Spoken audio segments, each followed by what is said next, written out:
Women in particular are often ashamed to feel emotions of rage and anger because in our societies it is deemed as inappropriate and aggressive, predominantly masculine.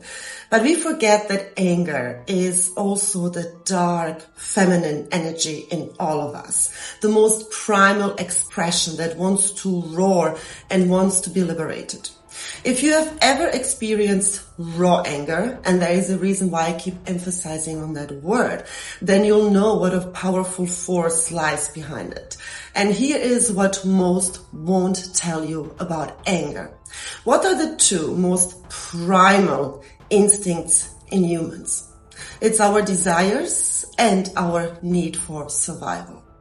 Now you tell me what is more raw, what is more instinctual than our needs and our desires. And this is why anger is operating out of the same energy as our deepest desires, because anger is our need for survival. It is linked also to what we desire and want most in our lives. And this is sexual energy. Now, anger in itself is a secondary emotion. It is usually caused by a prolonged period of sadness that has not been processed, but also the feeling of powerlessness. So when we neglect this emotion that holds this powerful force of creation behind it, then it can lead to self-destruction. But when we can begin to acknowledge it, now we are talking, because now it will lead to liberation and to change.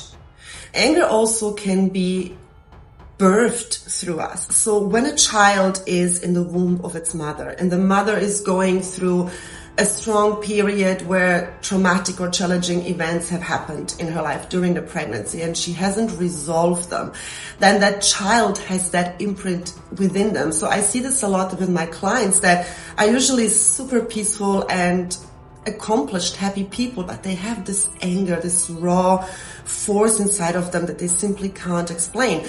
And when we go through the womb healing program, it is shown what the real root cause of their anger is. And you can see that with children, when there is a little child that is constantly throwing a fit and having bursts of anger, then we always need to look at the pregnancy of the mother and what has occurred during this time for her emotionally, because that will give a clue as to why the child is reacting in the way that it does. There is a reason why in Tantra we learn this as one of the major practices, and this is also what I guide my clients through in terms of process.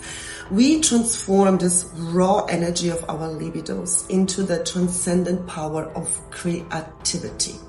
And I want you to look also at astrology, because in particular the last 2 months we had strong Mars and Uranus activations, which activated our throat chakra, because suppressed anger is related to a blocked throat chakra, because we can't speak our truth, we can't express ourselves.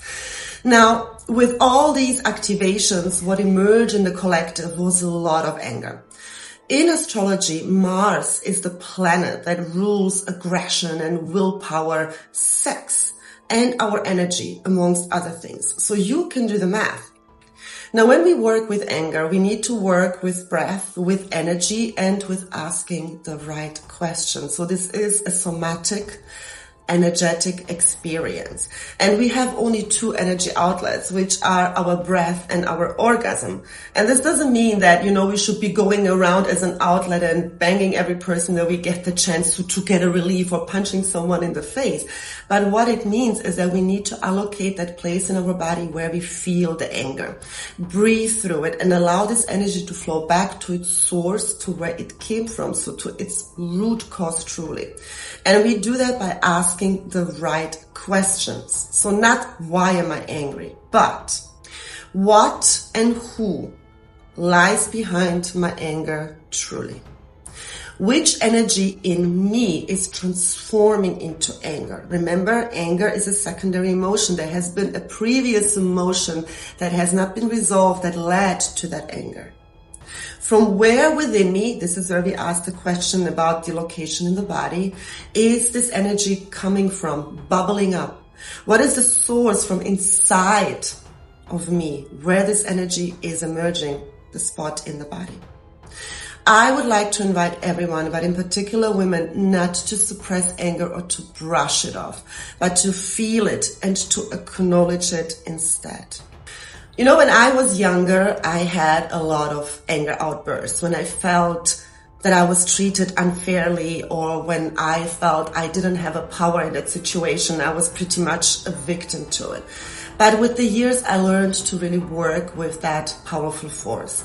Today, when I feel anger, I say to myself, yes, I am angry, either at myself or at the situation, at that person, whatever it is. And what this does is it takes out the edge immediately out of it and allows me to realign myself and take inspired action. So I am responding to my own situation versus reacting to it. Because here is a secret that I have learned for myself over the years. Anger is the part of us that loves us the most. Anger is the part of us that loves us the most. It knows when we are being mistreated, neglected, disrespected. It signals where we have to take a step out of a place that doesn't do us justice.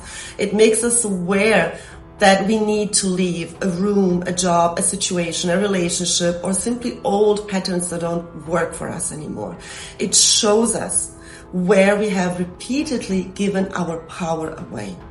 So my biggest advice is really learn to listen to your anger and appreciate it, because then it will transform into creation, sexual energy, just as sexual energy always does.